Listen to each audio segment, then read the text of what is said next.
ලංකාවේ ජනප්‍රියම කලාකරුවන් දෙපළක් තමයි ඉසුරු ලොකු හෙට්ටිආරච්චි සහ දේශානි නෙහාරා කියන්නේ. ඉතින් මොවුන් දෙදෙනා එකතු වෙලා නිර්මාණ කිහිපයක්ම කරා ඔයාලට බලා ගන්නත් පුළුවන් වුණා. ඉතින් ඔවුන්ගේ අලුත්ම නිර්මාණය තමයි වස්ති ප්‍රොඩක්ෂන් එකත් එක්ක එකතු වෙලා කරපු දෝනී කියන ලස්සන වීඩියෝ පටය.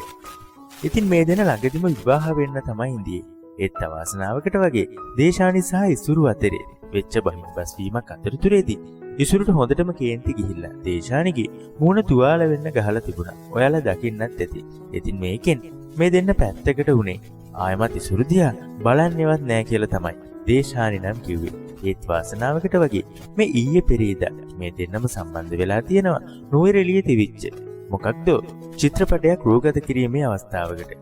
ඉතින් මේකෙදි නැති වුණු පරණ ආදරය ආයමත් මොන් දෙන්නට තේරුම් ගිහිල්ලා මේ දෙන්නගේ වරද පිළි අරගෙන මේ දෙන්න ආයමත් එකතු වෙලා තියෙනවා.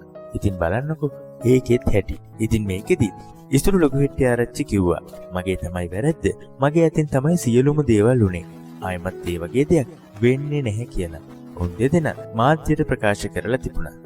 ඉතින් මේ කොහොමුණත් අපිත් ආසාවෙන් සුබපතමු මේ දෙන්නගේ ආදරයට ආයමත් කලින් වගේ ඇස් වහක් නම් වදින්න එපා කියලා. දේශානි නම් කියන්නේ ඔවුන් දෙන්න ගොඩාක් ආදරයෙන් ඉඳපු හින්දා ගොඩාක් කට්ටිය ඔවුන්ට විරුද්ධව එක එක දේවල් කියලා දේශානි ඉසුරුයි කොටවන්න හදනවා කියලා තමයි.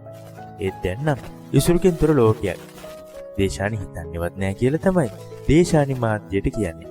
ඉතින් රට ආදරය කරන මේ කලාකරුවන් දෙපළට අපිත් හදවතින්ම සුබ පැතුම් එකතු කරමු. ඔවුන් හිතාගත්තේ විදියටම මේ අවුරුද්දේ විවාහ වෙන්න ඔවුන්ට පුළුවන් වෙන්න කියලා.